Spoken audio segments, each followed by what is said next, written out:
Salve saudara-saudara terkasih, te iterum videre patris allegro veritas liberatus. Saya mau tegaskan ya bahwa di tengah kebisingan apologi di sosial media, yang paling berbahaya dan paling fatal mematikan adalah pendekatan relativistik ala Rudi Layar Teologi dan pendeta Binsar Huta Barat. Mari kita lihat. Zaman ini selalu punya satu jenis manusia yang paling rajin tampil dengan wajah damai.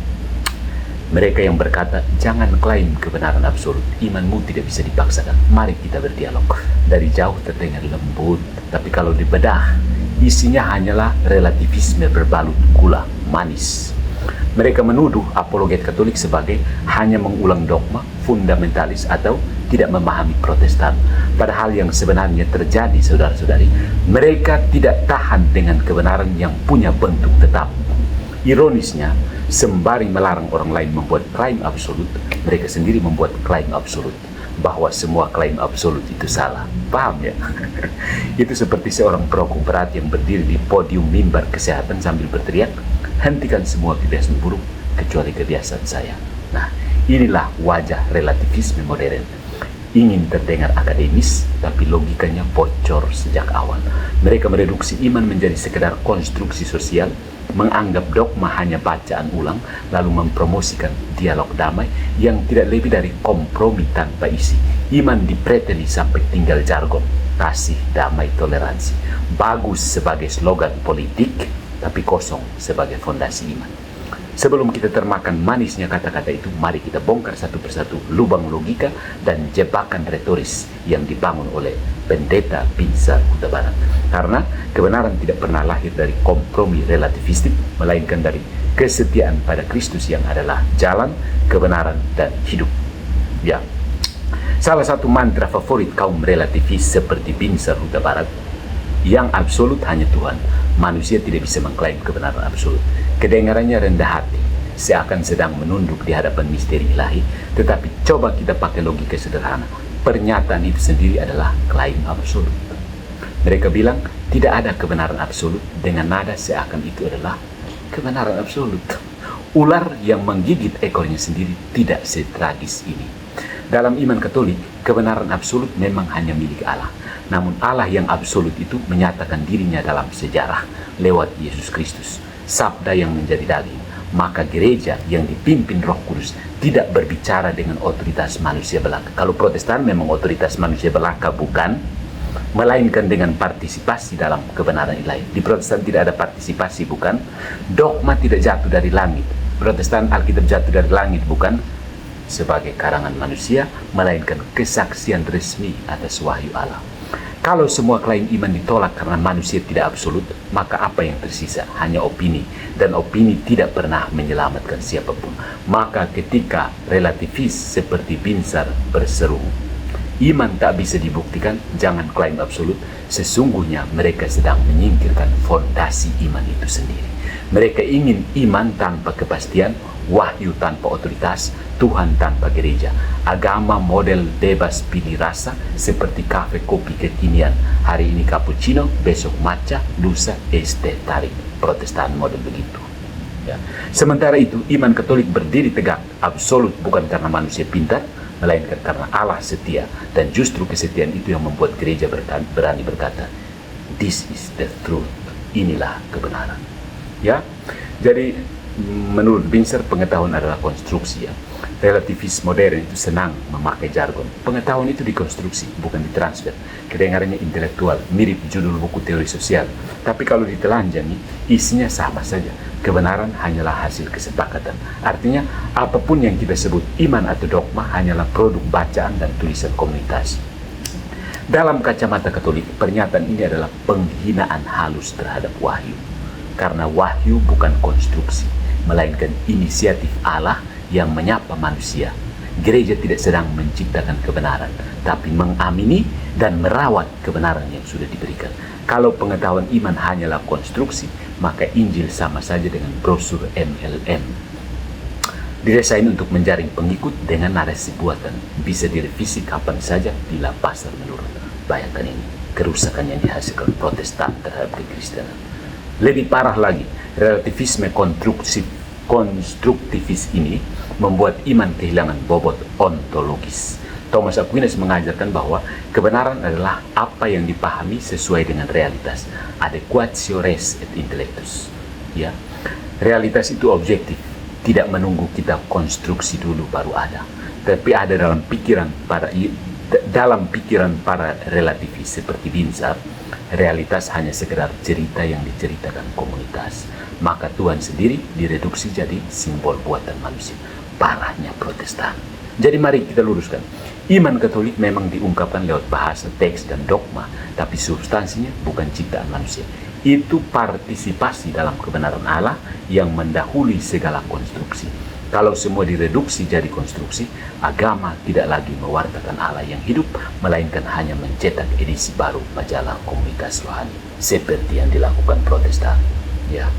Jadi, apologetika sebagai mengulang dogma. Oke, tuduhan klasik yang diarahkan pada apologet Katolik, termasuk Patrice Allegro, adalah dia hanya membaca dan mengulang dogma, tidak berpikir sendiri. Tuduhan ini sebenarnya tidak menghina pribadi, melainkan menghina hakikat gereja itu sendiri. Sebab apa sih apologet kalau bukan saksi dari iman yang diwariskan? Ya kan? Mengulang dogma bukan kelemahan, tapi kesetiaan. Sama seperti seorang duta besar yang mengulang pernyataan resmi negara, dia bukan kurang cerdas, justru dia setia pada mandat. Ya, apologet Katolik tidak diutus untuk bikin resep baru setiap hari. Dia menghidangkan makanan rohani yang sama, karena kebenaran tidak basi. Yang lapar mungkin bosan, tapi yang rendah hati justru bertumbuh. Ironisnya, para relativis seperti Binsar yang meledek hanya mengulang dogma, biasanya tidak sadar bahwa mereka pun cuma mengulang jargon klise filsafat postmodern. Pengetahuan konstruksi, iman tidak absolut, mari dialog damai. Ucapan mereka sama repetitifnya, hanya saja dikemas dengan bumbu intelektual.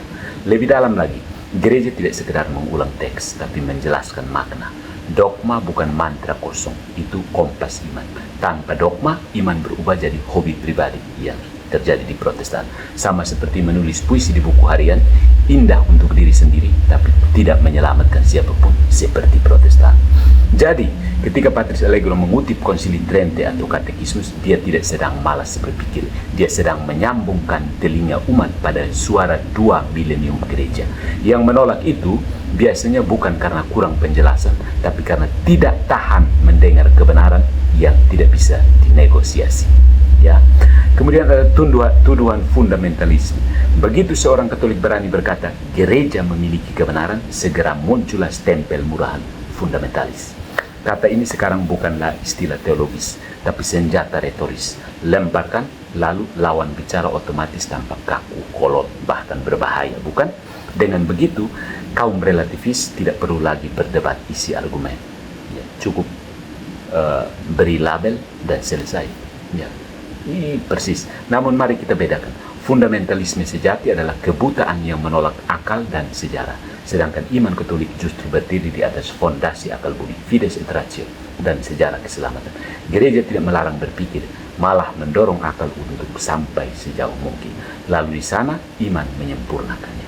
Itu sebabnya Thomas Aquinas bisa disebut rasionalis suci. Iman tidak membungkam logika, iman mengangkat logika. Jadi, menyebut apologet Katolik fundamentalis hanya karena ia yakin pada dogma, sama absurdnya dengan menuduh dokter fanatik karena dia yakin 2 tambah 2 sama dengan 4 dalam resep dosis obat.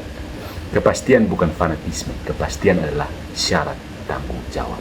Ironisnya, Binsar yang menolak semua klaim kebenaran absolut justru terjebak dalam fundamentalisme gaya baru, fundamentalisme relativisme. Dia mutlak percaya, dia dan mereka yang relativis mutlak percaya bahwa tidak ada yang mutlak. Itu dogma mereka sendiri, diucapkan dengan iman buta, tanpa bukti, tanpa konsistensi. Maka jelas, bukan apologet Katolik yang jatuh ke fundamentalisme, melainkan mereka yang menyembah relativisme sambil pura-pura berwajah damai. Ya, nah kata dialog hari ini pun sering dipakai sebagai mantra pengusir setan. Ucapkan dan semua perbedaan otomatis tampak bisa disatukan. Padahal banyak yang mengibarkan bendera dialog sebenarnya sedang mengusulkan sinkretisme, campur aduk semua iman, buang bagian yang keras, sisakan moralitas umum. Hasilnya agama jadi smoothie. Semua dicampur, rasa asli hilang, tinggal cairan manis tanpa gizi. Dialog sejati dalam tradisi Katolik bukanlah kompromi buta. Konsili Vatikan II menegaskan bahwa dialog dengan agama lain maupun dengan Protestan bertujuan salus animarum, keselamatan jiwa-jiwa, bukan sekedar sopan santun di meja teh. Dialog berarti saya mendengarkan engkau dengan hormat, saya menjelaskan imanku dengan jujur, lalu kita mencari jalan damai tanpa mengorbankan kebenaran. Relativis menuntut lebih. Dogma jangan dibawa, kebenaran jangan diklaim, semua harus dinegosiasi. Itu bukan dialog, itu amputasi iman. Mereka ingin gereja masuk forum diskusi sambil meninggalkan Injil di pintu masuk demi dianggap ramah. Sama seperti meminta seorang musisi hadir ke konser tapi dilarang bawa alat musik. Dialog sejati selalu membutuhkan identitas yang jelas. Tanpa identitas, dialog hanyalah basa-basi. Maka Katolik Protestan bisa duduk bersama, tapi masing-masing harus jujur pada imannya. Kalau semua dipaksa cair, percakapan berubah jadi sandiwara sopan, bukan perjumpaan nyata. Jadi dengan kata lain, apa yang disebut dialog damai oleh para relativis seperti Binzar seringkali hanya proyek pelarutan iman. Dan kalau iman larut, apa yang tersisa? Sekedar wacana moral universal, damai, kasih, toleransi, indah tapi gersang karena sudah kehilangan sang kebenaran itu sendiri. Ya, dan relativisme selalu datang dengan wajah ramah. Dia menawarkan kata-kata yang terdengar indah, kasih, damai, toleransi. Tidak ada yang salah dengan kata-kata itu. Tapi ketika dilepaskan dari kebenaran, kata-kata itu jadi hampa, sekedar poster motivasi yang ditempel di ruang tamu. Apa akibatnya bila iman direduksi jadi moralitas umum? Pertama, agama kehilangan identitas. Katolik tidak lagi bicara tentang Kristus yang wafat dan bangkit, melainkan hanya ikut paduan suara global. Ayo kita semua rukun. Itu bukan evangelisasi, itu humanisme cair. Kedua, jika tidak ada kebenaran absolut, semua iman setara nilainya. Maka tidak ada alasan untuk bertobat, tidak ada alasan untuk pewarta, tidak ada alasan untuk martir. Para rasul yang rela mati demi Injil akan tampak seperti orang dungu karena mempertaruhkan nyawa untuk sesuatu yang ternyata relatif. Waduh. Ketiga, relativisme melahirkan sikap apatis. Kalau semua sama, untuk apa belajar dogma? Untuk apa berpegang pada tradisi? Untuk apa membela iman? Yang penting senyum, sapa, damai. Hasilnya, gereja jadi panti rekreasi rohani, bukan tubuh Kristus yang menyelamatkan. Dan persis itulah Protestan. Jadi, relativisme menjanjikan damai tapi menghasilkan kehampaan, gua kosong. Dia memproklamasikan dialog tapi melahirkan kebisuan iman. Dia mengaku merayakan perbedaan tapi akhirnya membuat semua sama rata, sama hambar. Seperti minuman bersoda, banyak busa, sedikit isi, cepat hilang. Ya, akhirnya Binzar Huta Barat berbicara seolah-olah sedang mengajarkan kerendahan hati. Iman tidak absolut, dogma hanya bacaan ulang, jangan merasa paling benar, mari berdialog. Tetapi gaya ini tidak lebih dari relativisme berkedok dialog. Dia menuduh Patrice Allegro fundamentalis hanya karena setia pada dogma, padahal dirinya sendiri jatuh pada dogma barunya. Tidak ada yang absolut kecuali relativismenya sendiri. Binzar ingin agama jadi forum diskusi tanpa otoritas, iman jadi konstruksi sosial, dan dialog jadi proyek kompromi. Tetapi Katolik tidak mengenal iman cair seperti itu. Gereja berdiri bukan di atas opini manusia, melainkan di atas Kristus yang adalah kebenaran. Mengulang dogma bukan kelemahan, tapi kesetiaan. Maka jelas, relativisme Binzar Huta Barat hanya menghasilkan busa, bukan isi.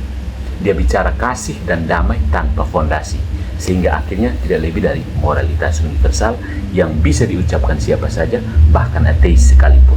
Bedanya, gereja Katolik bukan sekedar mengucapkan damai, melainkan menghadirkan sang damai itu sendiri di dalam Kristus. Lebih baik dituduh fundamentalis oleh Binzar daripada dikhianati Kristus karena malu mengakui kebenaran. Sebab iman Katolik tidak meminta izin kepada relativisme untuk tetap berdiri. Dia cukup berkata tegas sejak awal, credo in unum Deum. Dan kalimat ini akan tetap diulang sampai dunia berakhir, dengan atau tanpa restu Binsar Huta Barat. Ya kan? Dia kan Protestan, jadi kita maklum Protestan itu hasilnya seperti Binsar, Rudi lahir teologi, dan tunggu saya Deki dan MYM suatu ketika akan buang handuk juga. Protes-protes mau sampai kapan?